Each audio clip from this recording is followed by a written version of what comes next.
చేతగాని మాట్లాడతారు వీటిని. ఆపో, చెప్పేటప్పుడు విను. నువ్వు అన్నావు కదా, చెప్పేటప్పుడు విను, చెప్పేటప్పుడు విను. నీ మాట కంఠం పడలేదు.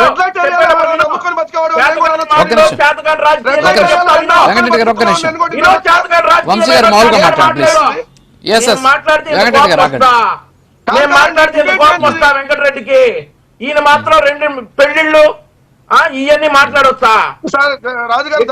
విషయాలు వెంకటరెడ్డి గుర్తుపెట్టుకో. వ్యక్తిగత విమర్శలకు దిగితే మేము అంతకంటే దారుణంగా దిగుతాం. వంశీ గారు సబ్జెక్ట్ లోకి వచ్చారు. జగన్మోహన్ రెడ్డి ఇంట్లో అందరూ ఒక పెళ్ళేనా అయింది? ఓకే వంశీ గారు సబ్జెక్ట్ రండి. సబ్జెక్ట్ జగన్మోహన్ రెడ్డి ఇంట్లో అందరూ సచివులా? Subject రాగలండి please. మీరు వ్యక్తిగత మాటలు మాట్లాడితే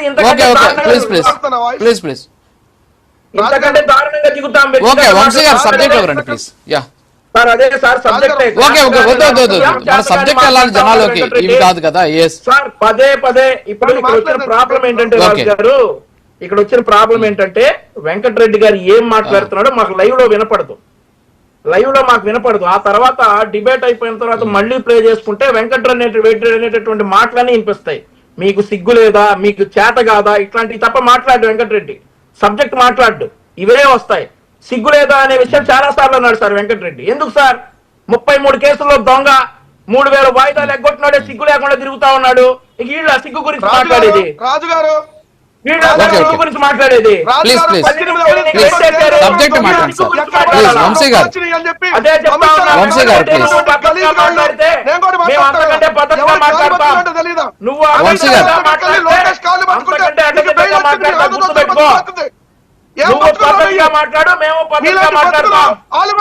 మీరు ఆ సిగ్గు గురించి మాట్లాడేది, మీరు మాట్లాడతారు ఆ సిగ్గుల గురించి.